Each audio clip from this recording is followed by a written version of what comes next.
தமிழ்நாட்டில் இருக்கக்கூடிய திமுக கூட்டணியில் இல்லாத கட்சிகள் எல்லாருக்குமான செய்தி தான் அது. இங்கே திமுகவை எதிர்த்து தான் தீர்மானங்கள் நிறைய போட்டிருக்கிறாங்க. 16 தீர்மானத்தில் திமுகவை எதிர்த்து தான் தீர்மானம் போட்டிருக்காங்கன்றீங்க.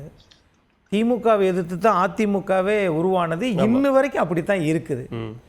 ஆனால் தமிழ்நாட்டை பொறுத்தளவில் தேசிய கட்சிகளுக்கு இங்கு இடமில்லை. அது 2024 நாடாளுமன்ற தேர்தல் வரைக்கும் அது நிரூபித்து காட்டியிருக்குது. அந்த எதிர்ப்பு மழுங்கடிக்கப்பட்டிருக்குன்னு கேசிபி சொன்னதையும் நீங்கள் நினைவில் வச்சுக்கோங்க, சேர்த்து பதில் சொல்லிடுங்க.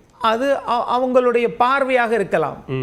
ஆனால் தேர்தல் ஆணையத்தின்படி நாடாளுமன்ற தேர்தல் வாக்குகளின் சதவீதம் இந்த இதில் திமுக அடுத்து அதிமுக தான். அதற்கு பிறகுதான் பிற கட்சிகள். இங்கே இவங்க சொல்றது எல்லாமே அவங்கவுங்களுடைய கட்சியிலிருந்து அனுபவத்தை சொல்றாங்க. ஆனால் அதிமுக என்பது ஒரு நிறுவனம். அந்த நிறுவனம், அந்த இயக்கம் இன்னைக்கு திரு எடப்பாடி பழனிசாமி அவர்கள் கையில் இருக்கிறது. ஏனென்றால் புரட்சி தலைவி அம்மா அவர்களுடைய கொள்கை கடைசி வரைக்கும் யாரிடமும் போய் இந்த மாதிரி எங்க கூட்டணி அப்படிலாம் அவங்க பேசியதே கிடையாது.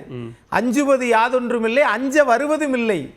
யானையை வச்சு அப்பரடிகளை அவன் தலையை நசுக்குங்கப்பா அப்படின்னு சொன்ன போது கூட அவர் அப்பரடிகள் சொன்ன வார்த்தையை அதுதான் அம்மையார் ஜெயலலிதா கடைசி வரைக்கும் பின்பற்றினார்கள்.